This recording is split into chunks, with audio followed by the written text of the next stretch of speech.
Mes très chers compatriotes, en ce moment difficile où le monde fait face à un défi existentiel, nous devons redoubler d'efforts, de solidarité et de vigilance, d'autant plus que l'état de délabrement avancé de notre pays, l'insécurité à l'Est, l'absence de leadership au sommet de l'État et la faillite de nos institutions accentuent les difficultés que nous avons à faire face à la menace du Covid-19.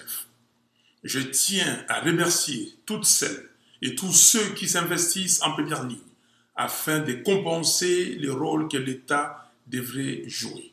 Je pense ainsi au personnel de santé mobilisé dans la riposte qui souffre d'un manque cruel de moyens pour accomplir leur mission, aux mouvements citoyens qui prennent à bras-le-corps leur rôle de proximité, aux associations locales et internationales sans lesquelles beaucoup de nos compatriotes seraient dans une plus grande précarité, à la communauté internationale pour sa solidarité, enfin aux femmes et aux hommes de foi pour leurs prières et leurs intercessions. Je présente mes condoléances les plus attristées aux familles endeuillées par cette pandémie. Il est impérieux que l'équipe de riposte soit renforcée pour améliorer la prise en charge des malades. Mes très chers compatriotes, le Covid-19 tue et la meilleure protection que nous avons, c'est l'application de mesures barrières édictées par l'OMS. Portez des masques, sinon protégez-vous à l'aide d'un foulard, un morceau de tissu ou un autre moyen pratique. Dans cet élan, j'en appelle au génie créateur des Congolais pour la fabrication locale des masques, la production de gel hydroalcoolique et autres outils de protection. Je remercie ceux qui ont répondu favorablement à la campagne de solidarité nationale que j'ai lancée à travers Caritas Congo. J'en appelle particulièrement à nos sœurs et frères de la diaspora de répondre massivement à cet appel. Le pays a besoin de vous. J'ai saisi par ailleurs cette occasion pour communiquer les numéros Airtel Money de Caritas Congo 0102.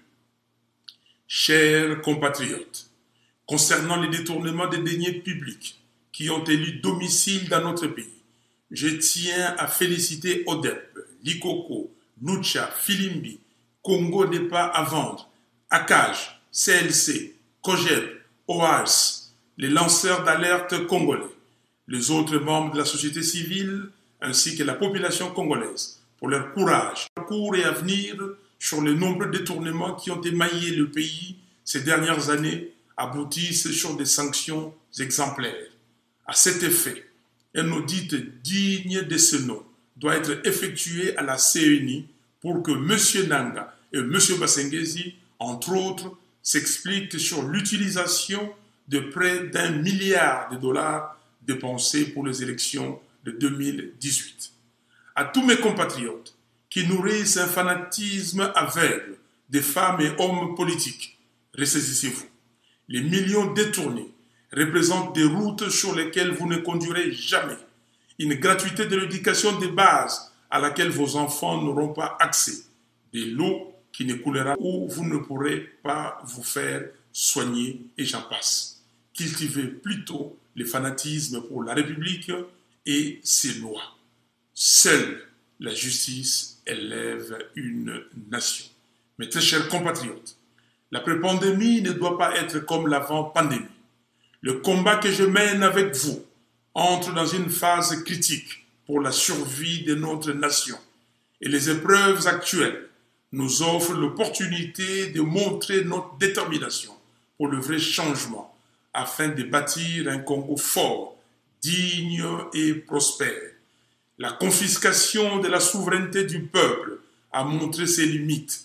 On ne bâtit pas un pays sur le mensonge. Chaque mensonge contracte une dette à payer à la vérité. Assurément, la gestion saine de la chose publique demeure la dernière préoccupation des alliés qui ont planifié et exécuté l'escroquerie électorale de décembre 2018. Et que nul ne soit dupe. La responsabilité personnelle de M. Félix Tshisekedi est aussi engagée dans la gestion de son programme de 100 jours et dans les dossiers de 15 millions de dollars. En effet, la responsabilité politique ne se délègue pas.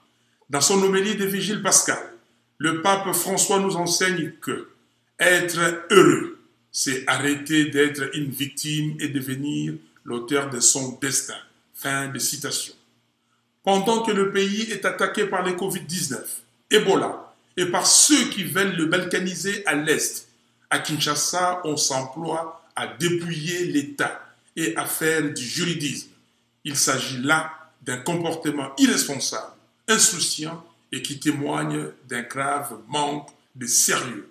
C'est pourquoi, peuple congolais, très chers compatriotes, aujourd'hui, plus que jamais, préparons-nous à récupérer notre souveraineté.